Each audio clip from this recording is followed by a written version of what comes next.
जय हिंद दोस्तों।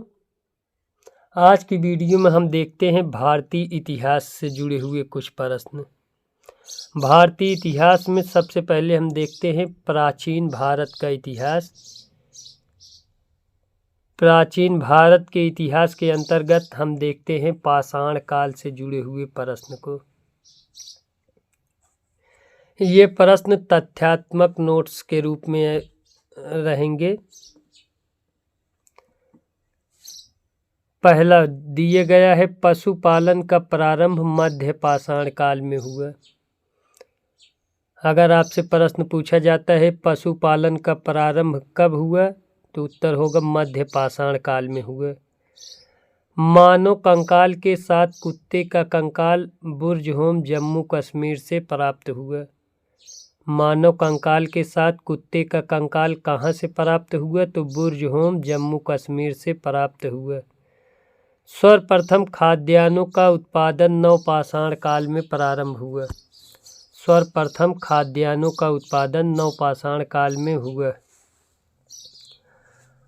भारतीय उपमहाद्वीप में कृषि के प्राचीनतम साक्ष्य वाले स्थल हैं क्रमशः लहुरा देव, जहाँ से हमें चावल के साक्ष्य प्राप्त हुए, मेहरगढ़ से हमें गेहूं के साक्ष्य प्राप्त हुए।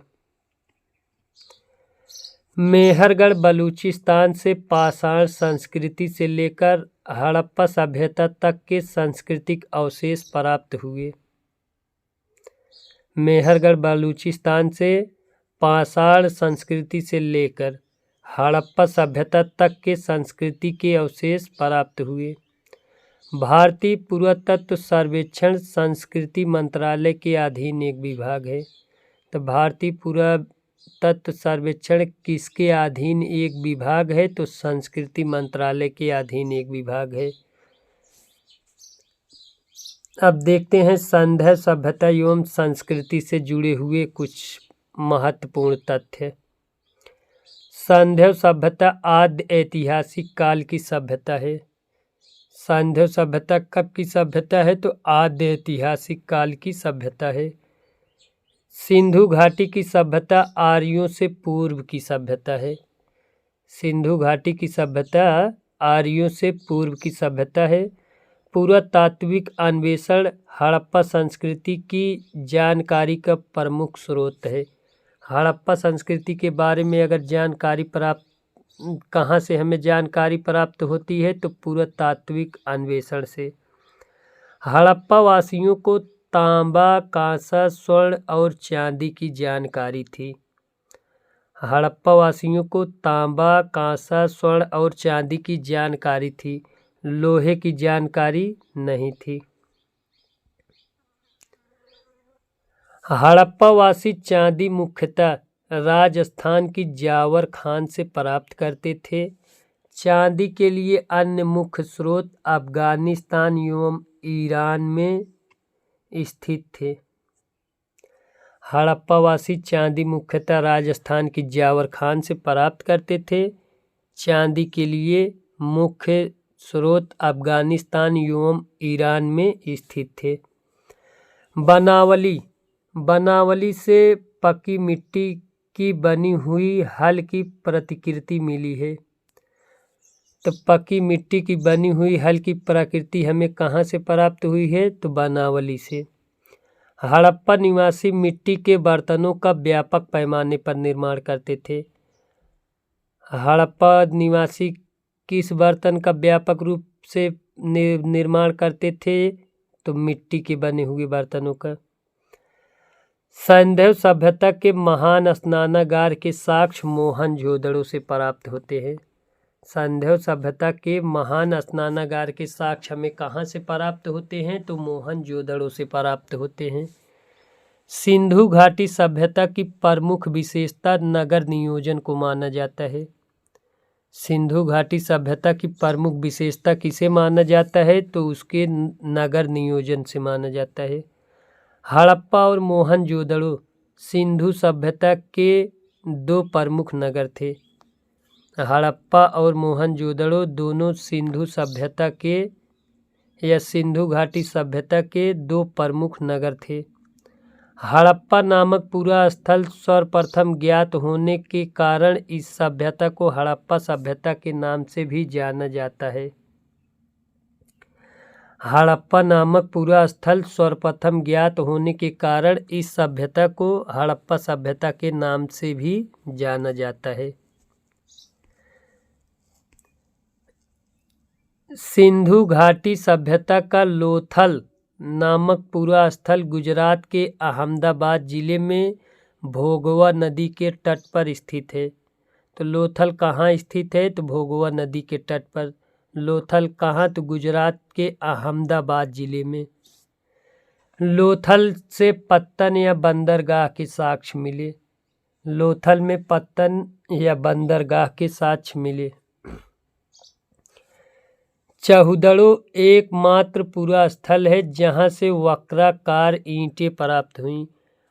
तो वक्राकार ईंटें हमें कहाँ से प्राप्त हुए? चहुदड़ो से। सिंधु सभ्यता की मुहरों पर सर्वाधिक अंकन एक श्रृंगी पशु का है, उसके बाद कुबड़ वाले बैल का है। सिंधु सभ्यता के मुहरों पर सर्वाधिक अंकन एक श्रृंगी पशु का है, उसके बाद कुबड़ वाले बैल का है। सर्वप्रथम मानव द्वारा तांबा धातु प्रयोग किया गया। तो हमसे प्रश्न पूछा जाता है कि सर्वप्रथम मानव द्वारा किस धातु का प्रयोग किया गया? तो तांबा धातु का प्रयोग किया गया। मिस्र को नील नदी का उपहार कहा जाता है। नील नदी का उपहार किसे कहा जाता है? तो मिस्र को। सिंधु घाटी सभ्यता के लोग मुख्यतः मातृ देवी एवं पशुपति शिव की पूजा करते थे। सिंधु घाटी सभ्यता के लोग किसकी पूजा करते थे? तो मातृ देवी एवं पशुपति शिव की पूजा करते हैं। अब इसके बाद हम देखते हैं वैदिक काल।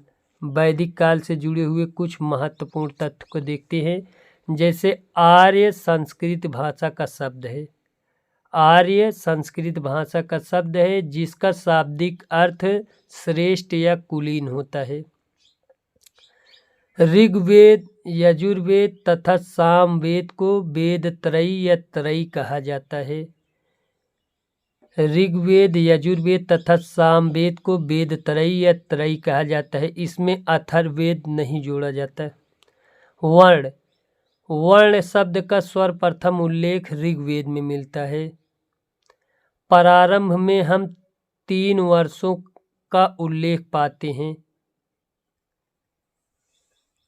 ब्राह्मण, क्षत्रिय तथा वैश्य। ऋग्वेद के 10वें मंडल के पुरुष सूक्त में सर्वप्रथम शूद्र शब्द मिलता है। शूद्र शब्द सर्वप्रथम कहाँ मिलता है? तो ऋग्वेद के 10वें मंडल के पुरुष सूक्त में। ऋग्वेद में 4 वर्णों की उत्पत्ति एक विराट पुरुष के विभिन्न अंगों से बताई गई है। ऋग्वेद में 4 वर्णों की उत्पत्ति एक विराट पुरुष के विभिन्न अंगों से बताई गई है। ऋग्वेद में ईश्वर महिमा, देवताओं की स्तुति। यजुर्वेद में कर्म कांड या बलिदान विधि एवं सामवेद में संगीत का विस्तृत उल्लेख है। ऋग्वेद में कुल 1028 सूक्ति हैं। ऋग्वेद में कुल 10 मंडल हैं। अथर्ववेद में तंत्र मंत्र वशीकरण के संदर्भ में साक्ष्य हैं। तंत्र मंत्र तथा वशीकरण के संदर्भ में साक्ष्य कहाँ से प्राप्त होते हैं? तो अथर्ववेद में। उपनिषद, उपनिषद दर्शन पर आधारित पुस्तक हैं। उपनिषद का अर्थ शिष्य द्वारा ज्ञान प्राप्ति हेतु गुरु के समीप बैठना होता है। सिंधु नदी का ऋग्वैदिक काल में महत्वपूर्ण स्थान था। इसका उल्लेख ऋग्वेद में सर्वाधिक बार हुआ है। सिंधु नदी, तो सिंधु नदी का ऋग्वैदिक काल में महत्वपूर्ण स्थान था। इसका उल्लेख ऋग्वेद में सर्वाधिक बार हुआ है। वरुण देवता, वरुण देवता को ऋग्वेद में नैतिक व्यवस्था का प्रधान माना गया है। बृहस्पति देवता, को वैदिक देवताओं का पुरोहित माना जाता है। बृहस्पति देवता को वैदिक देवताओं का पुरोहित माना जाता है। बाल गंगाधर तिलक ने आर्यों का आदि देश उत्तरी ध्रुव को माना है। तो बाल गंगाधर तिलक ने आर्यों का आदि देश किसे माना है? तो उत्तरी ध्रुव को माना है। वैदिक काल में यज्ञ की प्रधानता थी। वैदिक काल में यज्ञ की प्रधानता थी। 10 राज युद्ध या 10 राजाओं का युद्ध पारुष्णी नदी आधुनिक रावी नदी के तट पर लड़ा गया। ऋग्वेद में उल्लिखित यव शब्द का तात्पर्य जव से स्थापित किया गया है। ऋग्वेद में उल्लिखित यव शब्द का तात्पर्य किससे है? तो जव से है। वैदिक काल में सभा एवं समिति नामक 2 संस्थाएं राजा की निरंकुशता पर नियंत्रण रखती थी। वैदिक काल में सभा एवं समिति नामक 2 संस्थाएं राजा की निरंकुशता पर नियंत्रण रखती थी। सभा कुलीन या वृद्ध मनुष्यों की संस्था थी। सभा क्या थी? तो सभा कुलीन या वृद्ध मनुष्यों की संस्था थी, जबकि समिति सर्वसाधारण सभा होती थी। अथर्ववेद में सभा और समिति को प्रजापति की 2 पुत्रियां कहा गया है। तो सभा और समिति को प्रजापति की 2 पुत्रियां कहाँ कहा गया है? तो अथर्ववेद में। ऋग्वेद में इंद्र का वर्णन सर्वाधिक प्रतापी देवता के रूप में किया गया है। तो ऋग्वेद में इंद्र का वर्णन सर्वाधिक प्रतापी देवता के रूप में किया गया है, जिसे लगभग 250 सूक्ति समर्पित हैं। वैदिक काल में जीविकोपार्जन हेतु वेद वेदांग पढ़ाने वाला अध्यापक उपाध्याय कहलाता था। वैदिक काल में जीविकोपार्जन हेतु वेद वेदांग पढ़ाने वाला अध्यापक क्या कहलाता था? तो उपाध्याय कहलाता था। प्राचीन काल में आर्यों के जीविकोपार्जन का मुख्य साधन पशुपालन एवं बाद में कृषि था। अब बौद्ध धर्म से जुड़े हुए कुछ तथ्य देखते हैं। गौतम बुद्ध का जन्म कपिलवस्तु के निकट लुम्बिनी में 563 ईसा पूर्व में हुआ था। उनके पिता शुद्धोधन शाक्य गण के प्रधान थे तथा माता माया देवी कोलीय गणराज्य या कोली वंश की कन्या थी। तो गौतम बुद्ध के पिता का क्या नाम था? तो शुद्धोधन। गौतम बुद्ध की माता का क्या नाम था? माया देवी। गौतम बुद्ध के गृह त्याग की घटना को ग्रंथों में महाभिनिष्क्रमण की संज्ञा दी गई है। गौतम बुद्ध के गृह त्याग की घटना को ग्रंथों में क्या कहा गया है? तो महाभिनिष्क्रमण। कुशीनारम में 80 वर्ष की अवस्था में उन्होंने शरीर त्याग दिए। तो गौतम बुद्ध ने 80 वर्ष की अवस्था में कुशीनारम में अपना शरीर त्याग दिए। बौद्ध ग्रंथों में इसे महापरिनिर्वाण कहा जाता है। शरीर त्याग की घटना को बौद्ध ग्रंथों में महापरिनिर्वाण कहा जाता है। महाभिनिष्क्रमण के बाद ज्ञान की खोज में महात्मा बुद्ध आलार कलाम के आश्रम में पहुँचे थे तथा उनसे दीक्षा ली। 6 वर्ष की कठिन साधना के पश्चात 35 वर्ष की अवस्था में वैशाख पूर्णिमा की रात्रि को पीपल वृक्ष के नीचे गौतम बुद्ध को ज्ञान प्राप्त हुआ। बुद्ध के प्रथम उपदेश में धर्म चक्र परिवर्तन कहा गया है। बुद्ध के प्रथम उपदेश को क्या कहा गया है? तो बुद्ध के प्रथम उपदेश को धर्म चक्र परिवर्तन कहा जाता है। ज्ञान प्राप्ति के बाद वह बुद्ध कहलाए। तो गौतम बुद्ध ज्ञान प्राप्ति के बाद बुद्ध कहलाए। बुद्ध ने अपना प्रथम उपदेश सारनाथ में दिया।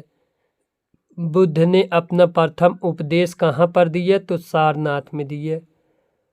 प्रथम बौद्ध संगीति यह प्रथम बौद्ध परिषद बुद्ध की मृत्यु के तत्काल बाद 483 ईसा पूर्व में राजगिरी की सप्तपर्णी गुफा में हुई। इस समय मगध का शासक अजातशत्रु था। द्वितीय बौद्ध संगीति का आयोजन वैशाली में किया गया। प्रथम बौद्ध संगीति का आयोजन सप्तपर्णी गुफा राजगिरी में किया गया। इस समय मगध का शासक अजातशत्रु था। द्वितीय बौद्ध संगीति का आयोजन वैशाली में किया गया। तृतीय बौद्ध संगीति का आयोजन पाटलिपुत्र में किया गया। चतुर्थ बौद्ध संगीति का आयोजन कुंडलवन कश्मीर में संपन्न हुआ। पवित्र बौद्ध स्थल बोध गया, जहाँ गौतम बुद्ध को सर्वप्रथम ज्ञान प्राप्त हुआ था, निरंजना नदी के तट पर स्थित है। महात्मा बुद्ध कर्म सिद्धांत में विश्वास करते थे। महात्मा बुद्ध किस में विश्वास करते थे? तो कर्म सिद्धांत में विश्वास करते थे। बौद्ध संघ में सर्वप्रथम शामिल होने वाली स्त्री महाप्रजापति गौतमी थी। बौद्ध संघ में सर्वप्रथम शामिल होने वाली स्त्री कौन थी? तो महाप्रजापति गौतमी थी। भरहुत एवं सांची के स्तूप की स्थापना मूलतः मौर्य शासक अशोक के शासनकाल में हुई थी। गौतम बुद्ध को एशिया का ज्योतिपुंज कहा जाता है। एशिया का ज्योतिपुंज किसे कहा जाता है? तो गौतम बुद्ध को कहा जाता है। हीनयान में बुद्ध को एक महापुरुष माना जाता है। हीनयान में गौतम बुद्ध को एक महापुरुष माना जाता है, जबकि महायान में उन्हें देवता माना गया है। विक्रमशिला महाविहार की स्थापना पाल नरेश धर्मपाल ने की थी। विक्रमशिला महाविहार की स्थापना किसने की थी? तो पाल नरेश धर्मपाल ने की थी। नालंदा महाविहार विश्वविद्यालय का संस्थापक गुप्त शासक कुमार गुप्त को माना जाता है। नालंदा महाविहार या विश्वविद्यालय का संस्थापक गुप्त शासक कुमार गुप्त को माना जाता है। बुद्ध ने अपने जीवन की अंतिम वर्षा ऋतु कहाँ बिताई? तो वैशाली में। जैन धर्म से जुड़े हुए कुछ तथ्य को देखते हैं। जैन धर्म में मूल संस्थापक या प्रवर्तक प्रथम तीर्थकर ऋषभदेव या आदिनाथ माने जाते हैं। जैन धर्म के संस्थापक या प्रवर्तक प्रथम तीर्थकर ऋषभदेव या आदिनाथ माने जाते हैं। महावीर स्वामी जैन धर्म के 24वें तीर्थकर थे। पार्श्वनाथ जैन धर्म के 23वें तीर्थकर थे। महावीर स्वामी का जन्म कुंडलग्राम या कुंडलपुर में वैशाली के निकट लगभग 599 ईसा पूर्व में हुआ था। इनकी माता त्रिशला वैशाली के लिच्छवी गणराज्य की प्रमुख चेटक की बहन थी तथा पिता सिद्धार्थ ज्ञात्रिक क्षत्रियों के संघ के प्रधान थे। 72 वर्ष की आयु में राजगिरी या राजगीर के समीप स्थित पावापुरी नामक स्थान पर उन्होंने शरीर त्याग दिया। जैन धर्म में पूर्ण ज्ञान के लिए कैवल्य शब्द का प्रयोग किया जाता है। तो जैन धर्म में पूर्ण ज्ञान के लिए किस शब्द का प्रयोग किया जाता है? तो कैवल्य शब्द का प्रयोग किया जाता है। महावीर स्वामी को 12 वर्षों की कठोर तपस्या तथा साधना के पश्चात जाम्भिग्राम के समीप ऋजुपालिका नदी के तट पर साल वृक्ष के नीचे कैवल्य या पूर्ण ज्ञान प्राप्त हुआ। तत्पश्चात वे केवलिन कहलाए। जैन धर्म में मोक्ष के लिए 3 साधन आवश्यक बताए गए हैं। जैन धर्म में मोक्ष के लिए 3 साधन आवश्यक बताए गए हैं। पहला साम्यक दर्शन, दूसरा साम्यक चरित्र, तीसरा साम्यक ज्ञान। इन तीनों को एक साथ में त्रिरत्न की संज्ञा दी गई है। जैन धर्म में पंच महाव्रत अहिंसा, सत्य, ब्रह्मचर्य, अस्तेय एवं अपरिग्रह की व्यवस्था की गई है। चंद्रगुप्त मौर्य के शासनकाल में पाटलिपुत्र में प्रथम जैन संगीति का आयोजन किया गया।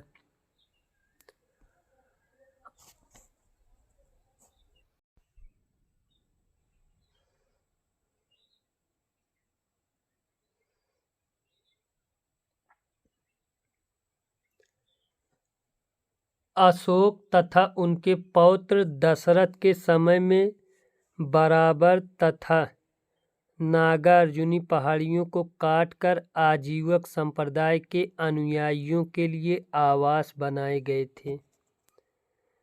अब देखते हैं शैव भागवत धर्म से जुड़े हुए कुछ महत्वपूर्ण तथ्य को।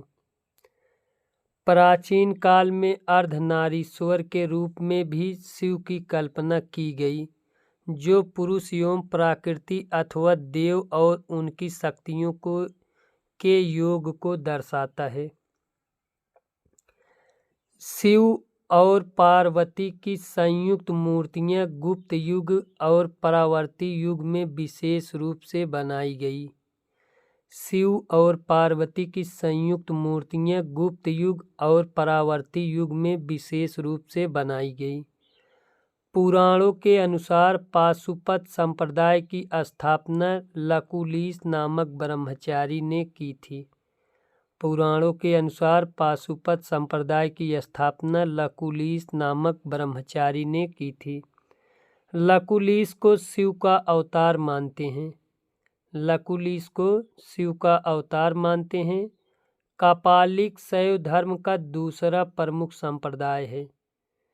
इसके उपासक भैरव को शिव का अवतार मानकर उपासना करते थे। श्रीशैल नामक स्थान इनका प्रमुख केंद्र था। दक्षिण भारत में भगवान विष्णु की उपासना करने वाले विष्णु भक्त अलवार और शिव की उपासना करने वाले शिव भक्त नयनार कहलाए।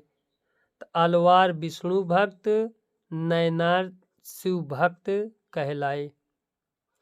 अधिकांश गुप्त शासक परम भागवत की उपाधि धारण करते थे। अधिकांश गुप्त शासक परम भागवत की उपाधि धारण करते थे। परंपरानुसार भागवत धर्म के प्रवर्तक वृष्णिवंशी कृष्ण थे, जिन्होंने वासुदेव का पुत्र होने के कारण वासुदेव कृष्ण भी कहा जाता है। तो भागवत धर्म के प्रवर्तक वृष्णिवंशी कृष्ण थे, जिन्हें वासुदेव का पुत्र होने के कारण वासुदेव कृष्ण भी कहा जाता है। छंदयोग उपनिषद में उन्हें देवकी पुत्र कहा जाता है तथा घोर आंगिरस का शिष्य बताया गया है। कृष्ण के भाई बलराम को हलधर के नाम से भी जाना जाता है। तो हलधर के नाम से किसे जाना जाता है? तो कृष्ण के भाई बलराम को। भागवत धर्म से संबद्ध प्रथम उपबंध परस्तर स्मारक विदिशा बेसनगर का गरुड़ स्तंभ है। अब देखते हैं 6ठी शताब्दी ईसा पूर्व की राजनीतिक दशा से जुड़े हुए कुछ महत्वपूर्ण तथ्य को। बौद्ध ग्रंथ अंगुत्तर निकाय में 6ठी शताब्दी ईसा पूर्व के 16 महाजनपदों की सूचना मिलती है, जो इस प्रकार है: अंग, मगध, काशी, कोसल, वज्जी, मल्ल, चेंदी, वत्स, कुरु, पांचाल, मत्स्य, सूरसेन, अस्मक, अवंती, गांधार और कंबोज। जैन ग्रंथ भगवती सूत्र में भी 16 महाजनपदों की सूचना मिलती है। भारत के प्राचीनतम प्राप्त सिक्के आहत सिक्के या पंचमार्क सिक्के थे जो चांदी के बने होते थे। प्रासेनजित कौशल का एवं अजात शत्रु मगध का शासक था। मत्स्य महाजनपद राजस्थान प्रांत के जयपुर क्षेत्र में बसा था। इसकी राजधानी विराटनगर थी। गंगा एवं सोन नदी के संगम पर स्थित पाटलीग्राम में अजात शत्रु द्वारा दुर्ग का निर्माण कराया गया। बाद में उसके पुत्र उदयन ने पाटलिपुत्र को अपनी राजधानी बनाई। उदयन ने मगध साम्राज्य की राजधानी राजगिरी से पाटलिपुत्र स्थानांतरित की। मौर्य के समय पाटलिपुत्र बौद्ध का एक बड़ा केंद्र बन गया था। उदयन वासवदत्त की दंत कथा उज्जैन से संबंधित है। मगध साम्राज्य की महत्ता का वास्तविक संस्थापक बिंबिसार लगभग 544 से 492 ईसा पूर्व था। गौतम बुद्ध के समय का प्रसिद्ध वैद्य जीवक बिंबिसार के दरबार से संबंधित था। गौतम बुद्ध के समय का प्रसिद्ध वैद्य जीवक बिंबिसार के दरबार से संबंधित था। बिंबिसार ने अपने राजवैद्य जीवक को अवंती नरेश चंड प्रद्योत के राज्य में चिकित्सा सेवा के लिए भेजा था। बुद्ध काल में गंगा घाटी में कई गणराज्यों के अस्तित्व के प्रमाण मिलते हैं जो इस प्रकार हैं। कपिलवस्तु के शाक्य, सुम के सुमारगिरी के भग्य, अलकप के बुली, केशपुत्र के कलाम, रामगाम के कोलीय, कुशीनारा के मल्ल, पावा के मल्ल, पिप्पलीवन के मौर्य, वैशाली के लिच्छवी और मिथिला के विदेह। उत्तरी पांचाल की राजधानी अहिच्छत्र थी तथा दक्षिणी पांचाल की राजधानी काम्पिल्य थी। आधुनिक बुंदेलखंड के पूर्व तथा उसके सीमावर्ती भागों में चेदी महाजनपद स्थित था। इसकी राजधानी सोथितवती थी। मगध में नंद वंश की स्थापना शिशुनाग वंश का अंत करके की गई थी। चंद्रगुप्त मौर्य ने चाणक्य के सहयोग से घनानंद की हत्या कर नंद वंश का अंत कर दिया था। अब इसके बाद देखते हैं यूनानी आक्रमण से जुड़े हुए कुछ तथ्य। हाखामनी साम्राज्य को ध्वस्त करने के पश्चात 326 ईसा पूर्व के बसंत के अंत में एक विशाल सेना के साथ सिकंदर भारतीय विजय अभियान के लिए चला। लगभग 2 वर्ष के अभियान के पश्चात 325 ईसा पूर्व के सितंबर माह में वापस पाटल से यूनान को प्रस्थान किए। सिकंदर ने झेलम नदी के तट पर पुरु को पराजित किया, परंतु उसकी वीरता से प्रभावित होकर उसे अपना मित्र बना लिए तथा उसे अपना राज्य और कुछ नए इलाके प्रदान किए। सिकंदर के हमले के समय उत्तर भारत पर नंद वंश का शासन था। मौर्य साम्राज्य से जुड़े कुछ महत्वपूर्ण तथ्य को देखते हैं। जैसे मौर्य राजवंश 321 से 184 ईसा पूर्व तक था। मौर्य राजवंश की स्थापना चंद्रगुप्त मौर्य ने की। मुद्रा राक्षस में चंद्रगुप्त को वृषल तथा कुलहीन कहा गया है। जस्टिन ने सैंड्रोकोडर्स चंद्रगुप्त मौर्य और सिकंदर महान की भेंट का उल्लेख किया है। तो सैंड्रोकोडर्स और चंद्रगुप्त मौर्य और सिकंदर महान की भेंट का उल्लेख किसने किया है? तो जस्टिन ने किया है। कौटिल्य चाणक्य द्वारा मौर्य काल में रचित अर्थशास्त्र शासन के सिद्धांतों की पुस्तक है। तो कौटिल्य द्वारा रचित अर्थशास्त्र पुस्तक किस पर आधारित है? तो शासन के सिद्धांतों पर आधारित पुस्तक है। इसमें राज्य के साप्तांग सिद्धांत, राजा, अमर्त्य, जनपद, दुर्ग, कोष, दंड एवं मित्र की व्याख्या मिलती है। अर्थशास्त्र राजनीति शास्त्र का एक अद्वितीय ग्रंथ है। जैन एवं तमिल साक्ष्य भी चंद्रगुप्त मौर्य की दक्षिण विजय की पुष्टि करते हैं।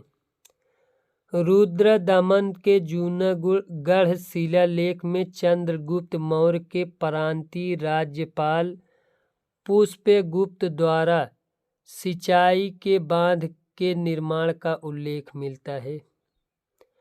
चंद्रगुप्त मौर्य ने सिकंदर के साम्राज्य के पूर्वी भाग के शासन सेल्यूकस की आक्रमणकारी सेना को 305 ईसा पूर्व में परास्त किया था। अशोक ने अपनी प्रजा के विशाल समूह को ध्यान में रखकर ही धम्म का प्रतिपादन किया था। अशोक के अभिलेखों में सर्वत्र उसे देवनाम प्रिय या देवाना प्रियदर्शी कहा गया है, जिसका अर्थ है देवताओं का प्रिय या देखने में सुंदर।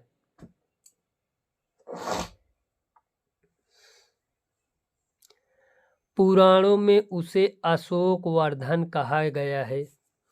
अशोक को पुराणों में क्या कहा गया है? तो अशोक वर्धन कहा गया है।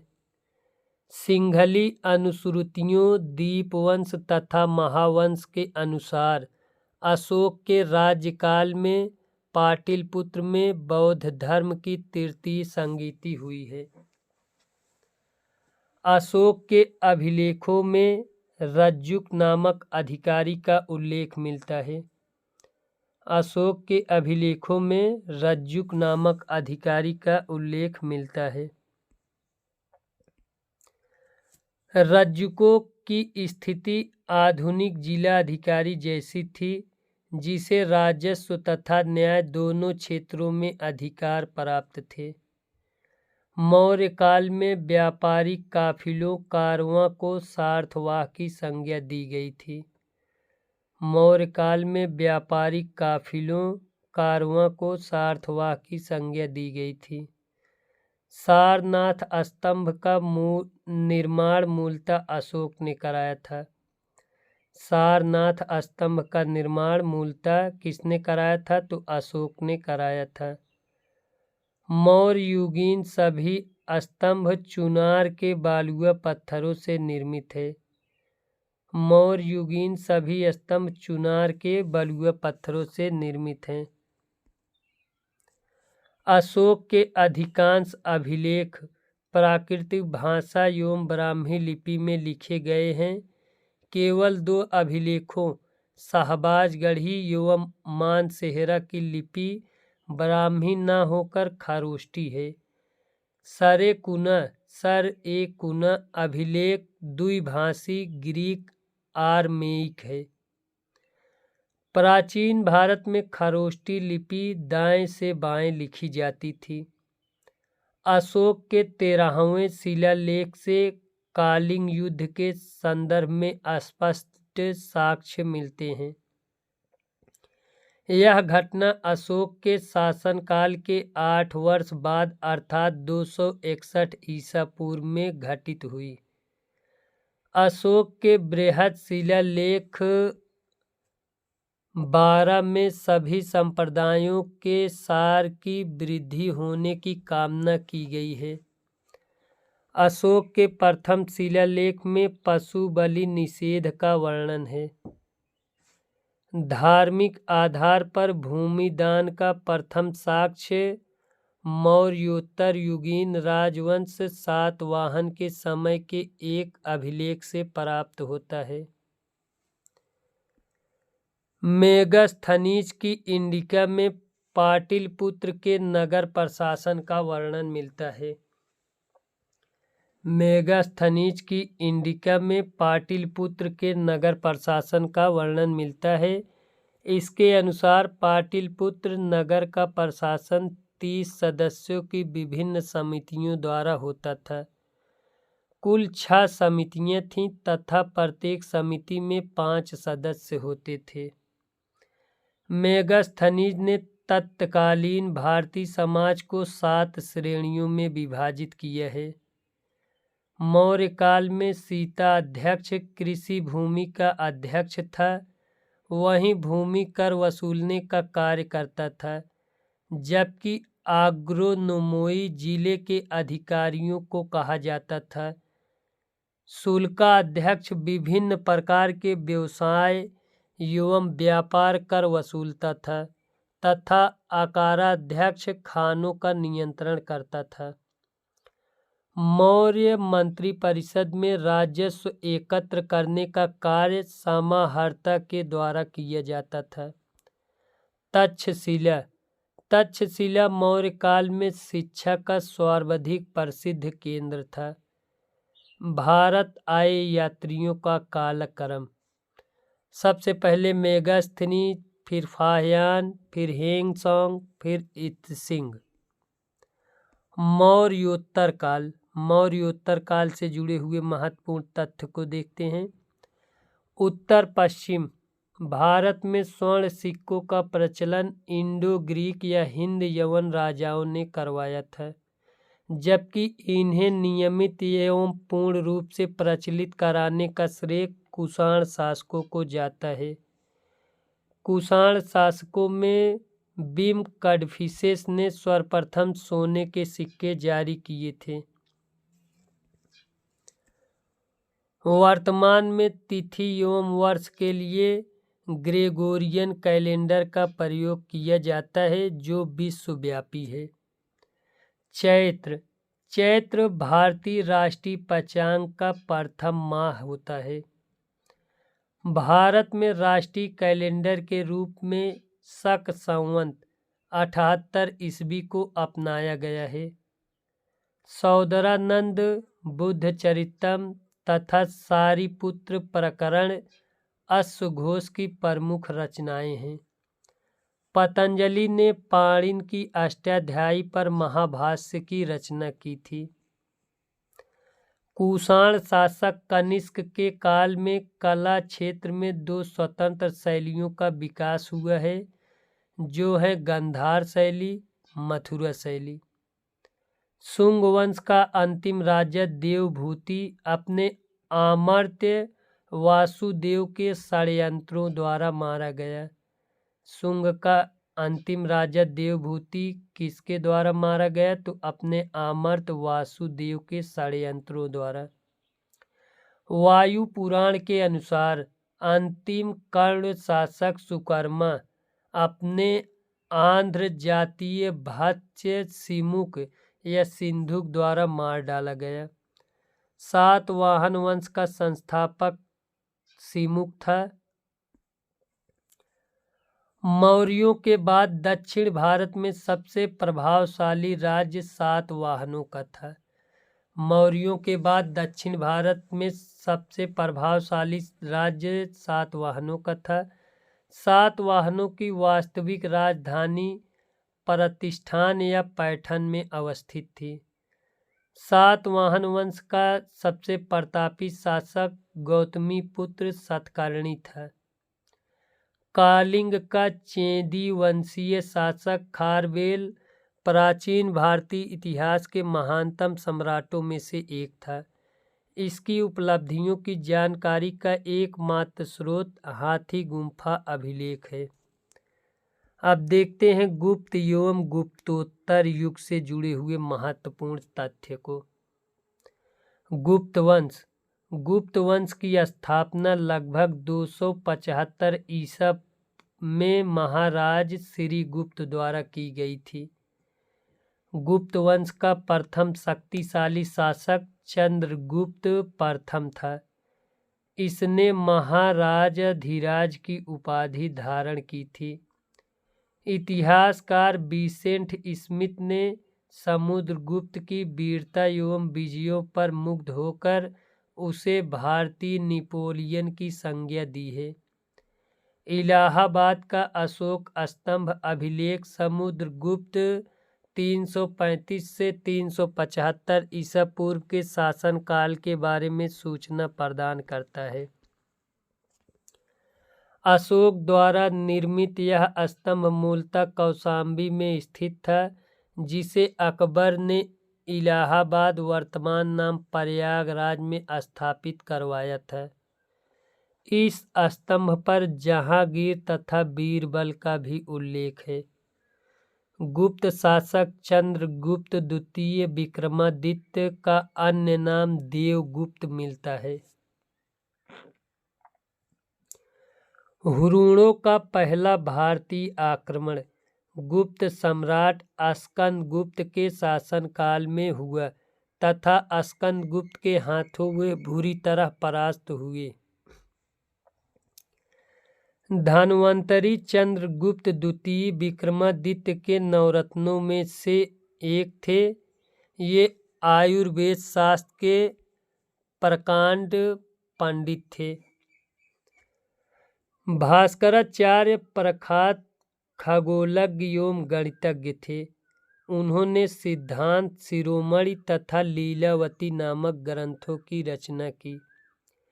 चंद्रगुप्त द्वितीय विक्रमादित्य के नवरत्नों में महाकवि कालिदास, धन्वंतरी, वराहमिहिर, अमर सिंह, शंकु, क्षणपक, वररुचि, बेताल भट्ट एवं घटकर्पर थे। गुप्त काल में स्वर्ण मुद्रा को दिनार कहा जाता था। गुप्त काल में स्वर्ण मुद्रा को क्या कहा जाता था? तो दिनार कहा जाता था।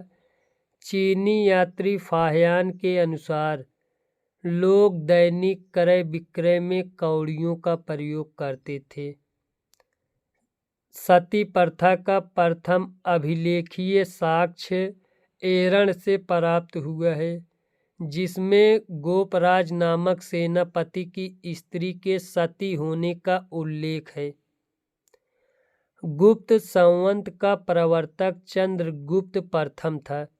गुप्त संवत का प्रवर्तक कौन था? तो चंद्रगुप्त प्रथम था। गुप्त काल में कला एवं साहित्य में हुई प्रगति के आधार पर इस काल को प्राचीन भारत का स्वर्ण युग कहा जाता है।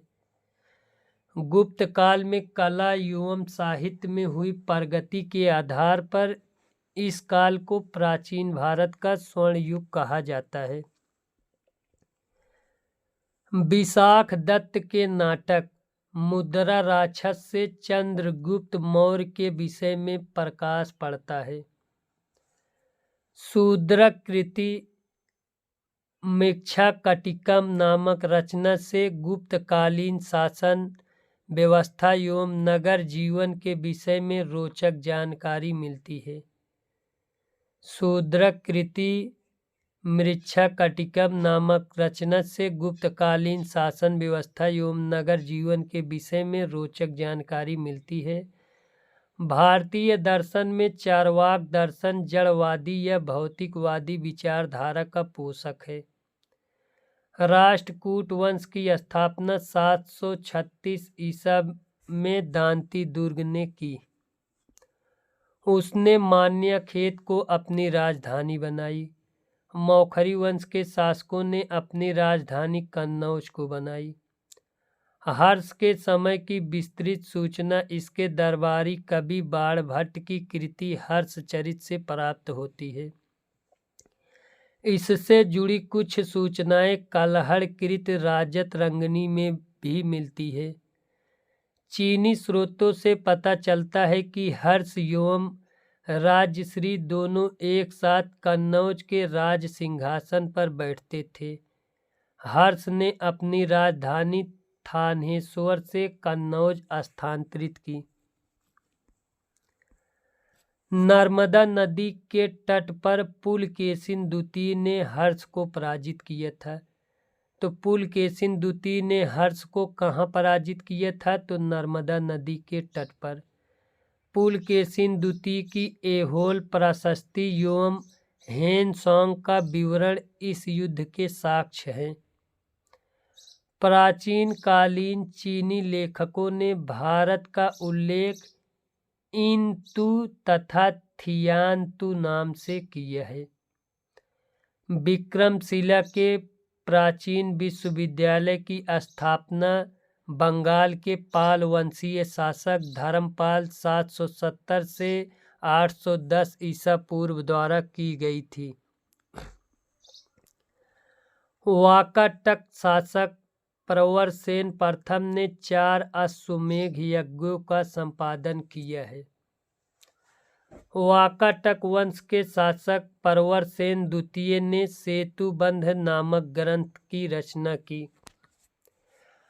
8वीं सदी की 3 बड़ी शक्तियों पाल, गुर्जर, प्रतिहार तथा राष्ट्रकूट के बीच त्रिकोणीय संघर्ष प्रारंभ हुआ, जिसमें गुर्जर प्रतिहारों को सफलता मिली। शंकराचार्य को शंकर, श्री शंकराचार्य आदि नामों से भी जाना जाता है। शंकराचार्य द्वारा स्थापित 4 मठ, एक श्रृंगेरी कर्नाटक दक्षिण में, दूसरा द्वारका गुजरात पश्चिम में, तीसरा पुरी उड़ीसा पूर्व में तथा ज्योतिर्मठ या जोशी मठ उत्तराखंड उत्तर में। पुलकेशिन द्वितीय के ऐहोल अभिलेख में संस्कृत के महान कवि और नाटककार कालिदास का उल्लेख है। अब आगे देखते हैं प्राचीन भारत में स्थापत्य कला से जुड़े हुए कुछ महत्वपूर्ण तथ्य। मध्य प्रदेश के छतरपुर जिले में स्थित खजुराहो में चंदेल राजाओं द्वारा निर्मित मंदिर आज भी चंदेल स्थापत्य की उत्कृष्टता का बखान कर रहे हैं। खजुराहो के मंदिरों की निर्माण शैली नागर है। दशावतार मंदिर देवगढ़ ललितपुर में स्थित है तथा यह मंदिर गुप्तकालीन है। माउंट आबू के दिलवाड़ा जैन मंदिर संगमरमर के बने हैं, जिनका निर्माण गुजरात के चालुक्य सोलंकी शासक भीमदेव प्रथम के सामंत बिमल शाह ने करवाया था। एलिफेंटा की प्रसिद्ध गुफा मंदिरों का निर्माण राष्ट्रकूट शासकों द्वारा कराया गया था। एलोरा का कैलाश मंदिर शैलकृति स्थापत्य उत्कृष्टता उदाहरण है। द्रविड़ शैली के इस विश्व प्रसिद्ध मंदिर का निर्माण राष्ट्रकूट शासक कृष्ण प्रथम ने कराया था। पश्चिम भारत में प्राचीनतम शैलकृत गुफाएं एलोरा एवं अजंता हैं। अजंता की गुफा संख्या 16 में उत्कीर्ण मरणासन्न राजकुमारी का चित्र प्रशंसनीय है। कोणार्क के विशाल सूर्यदेव मंदिर नरसिंह देव वर्मन प्रथम ने बनवाया था। कोणार्क के सूर्य मंदिर को ब्लैक पैगोडा के नाम से भी जाना जाता है। लिंगराज मंदिर ओडिशा के भुवनेश्वर में स्थित है। बोरोबुदुर का प्रख्यात स्तूप इंडोनेशिया के जावा द्वीप पर स्थित है। महाबलीपुरम में रथ मंदिरों का निर्माण पल्लव शासक नरसिंह वर्मन प्रथम द्वारा कराया गया था। इन मंदिरों में द्रौपदी रथ सबसे छोटा है। नागर, द्रविड़ तथा बेसर भारतीय मंदिर वास्तुकला की 3 प्रमुख शैलियाँ हैं। द्रविड़ शैली का प्रसार दक्षिण भारत विशेषकर कृष्ण नदी एवं कुमारी अंतर्द्वीप के मध्य था। बेसर शैली विकास नागर एवं द्रविड़ शैलियों के मिश्रण से हुआ। अब दक्षिण भारत से जुड़े हुए कुछ तथ्यात्मक नोट्स को देखते हैं।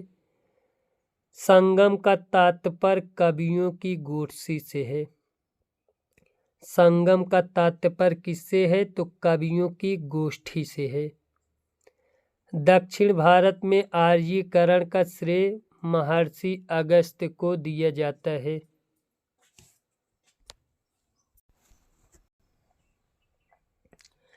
दक्षिण भारत के आर्यीकरण का श्रेय महर्षि अगस्त्य को दिया जाता है। तोलकपियम द्वितीय संगम का प्राचीनतम ग्रंथ है। तोलकपियम द्वितीय संगम का प्राचीनतम ग्रंथ है। इसके प्रणयनकर्ता तोलकपियर था। शिल्पाधिकारम का लेखक इंग्लो आर्डिगल था। शिल्पाधिकारम का लेखक कौन था? तो इंग्लो आर्डिगल था। तिरुकुरल तमिल भाषा में रचित काव्य रचना है। तोलकपियम तमिल भाषा के व्याकरण की पुस्तक है।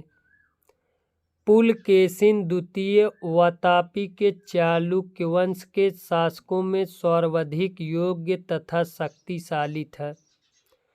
वातापी के चालुक्य राजवंश का वास्तविक संस्थापक पुलकेशिन प्रथम था। भारतीय काली मिर्च यूनानियों एवं रोमन वासियों को बहुत प्रिय थी, इसलिए प्राचीन संस्कृत ग्रंथों में इसे यवन प्रिय कहा जाता है। पांड्य राज्य को अलाउद्दीन खिलजी के सेनानायक मालिक कफूर ने अपनी दक्षिण विजय के दौरान पराजित किया था। इसका स्पष्ट विवरण अमीर खुसरो की प्रसिद्ध कृति खजाइन उल फुतूह में प्राप्त होता है। संगम युग में उरैयूर सूती वस्त्रों का प्रमुख केंद्र था। इसका विवरण पेरिप्लस ऑफ द एरेबियन सी में मिलता है। कदंब राजाओं की राजधानी वनवासी थी।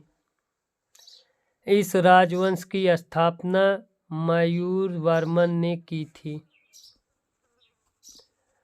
साहित्य एवं साहित्यकार से जुड़े हुए महत्वपूर्ण तथ्य को देखते हैं।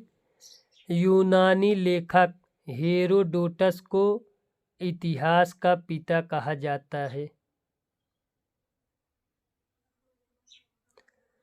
व्याकरणाचार्य पाणिनि नंदवंश महापद्मनानंद के मित्र थे। अष्टाध्यायी उनकी प्रसिद्ध कृति है। वराहमिहिर गुप्त युगीन शासक थे। बृहज्जातक, पंच सिद्धांतिका, बृहद संहिता आदि इनके प्रमुख ग्रंथ हैं। पाली भाषा में बौद्ध भिक्षु नागसेन द्वारा लिखित मिलिंद पान्हों में नागसेन एवं हिंद यवन शासक मिनेंडर के बीच वार्तालाप का वर्णन है। कश्मीर के हिंदू राज्य का इतिहास हमें कल्हड़ की राजत रंगनी से ज्ञात होता है। इस ग्रंथ की रचना कल्हड़ ने राजा जयसिंह 1128 से 1149 ईस्वी के शासनकाल में की थी। गीत गोविंद के लेखक जयदेव बंगाल के अंतिम सेन शासक लक्ष्मण सेन के आश्रित कवि थे।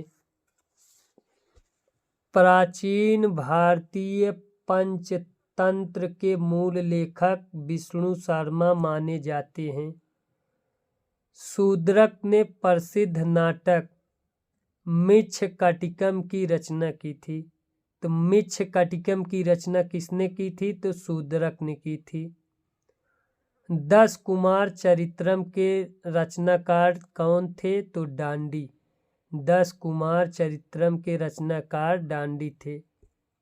अब देखते हैं पूर्व मध्यकाल 800 से 1200 ईसा पूर्व के बीच के महत्वपूर्ण तथ्य को।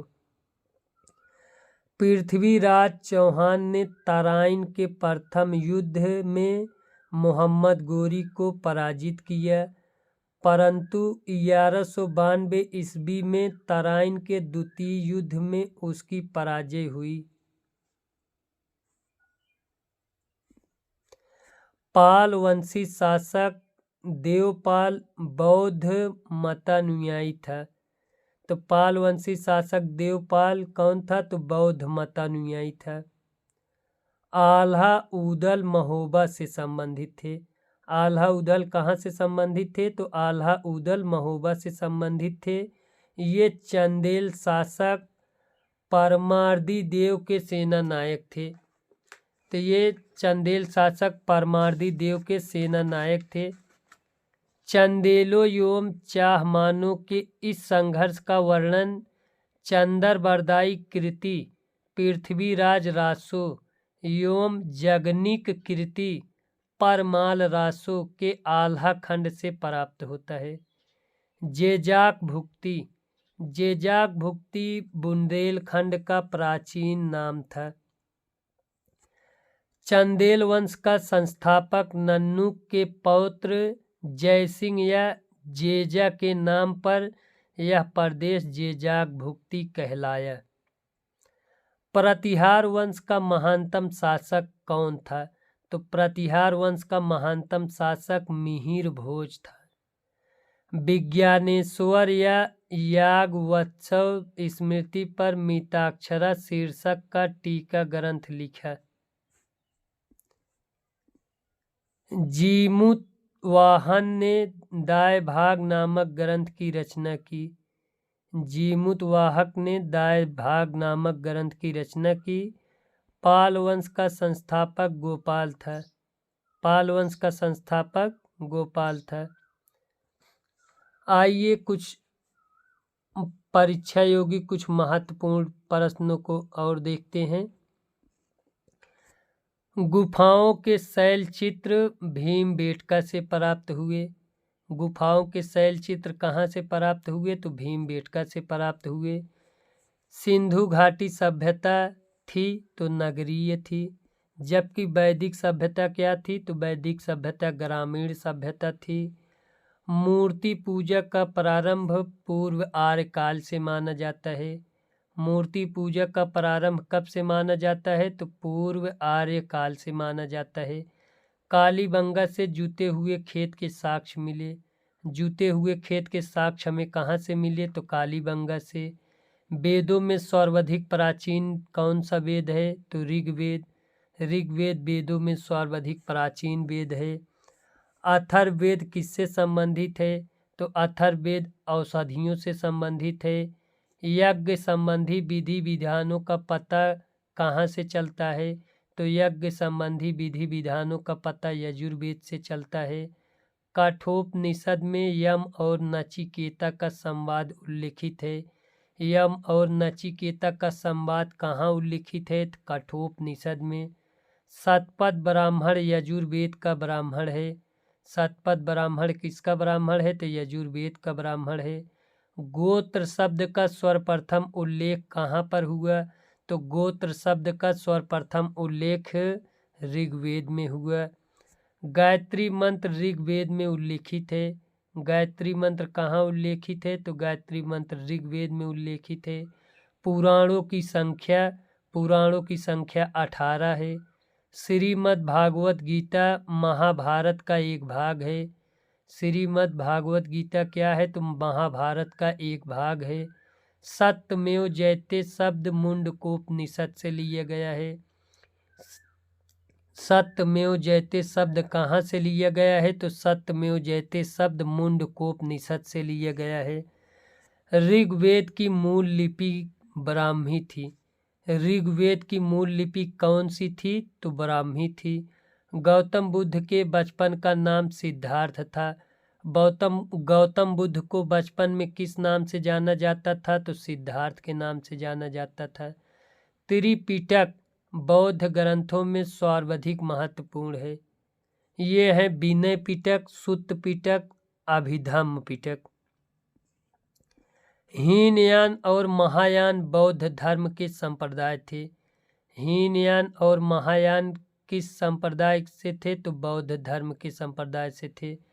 नागार्जुन कनिष्क के दरबार की एक महान विभूति था। नागार्जुन कौन था? तो नागार्जुन कनिष्क के दरबार का एक महान विभूति था।